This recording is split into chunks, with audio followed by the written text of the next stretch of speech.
आज जिते मु बुलूली आसला बेले देखिली जे गोटे नमस टी स्टल खोल जो मान्यवर प्रधानमंत्री एवं मुख्यमंत्री फोटो रही एवं भारतीय जनता पार्टी विंध्यारपुर शाखा लिखाई। आज पर्यंत बरुणेश्वर मेलारे कौन सी राजनैतिक दलर कौन सी प्रकोष्ठ खोल जाई नथिला।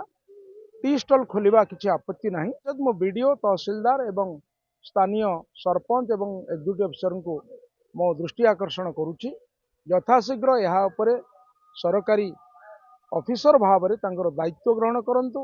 एसपी एवं कलेक्टर नजर को आणंतु। एबरी एक अभावनीय घटना राजनीतिक पृष्ठभूमि रे बरुणेश्वर मेला आयत्त नुहे।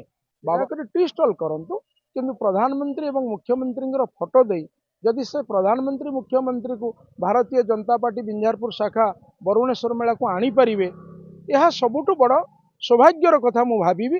कारण प्रधानमंत्री महोदय मुख्यमंत्री महोदय आसिले अन्य 500,000 कोटी टंकार पैकेज आम अंचल पाइब एवं से पैकेज पाइले ये बरुणेश्वर उत्सव एवं बरुणेश्वर बाबांकर परिकल्पना आहुरी व्याप्त हो पारे। किंतु नमो टी स्टल नाम भारतीय जनता पार्टीर जेभली भाव में प्रचार प्रसार करने उद्यम करा जाउची ताहा निश्चित भाव में भारतीय जनता पार्टीर शीर्ष नेतृत्व मानक बाधिब।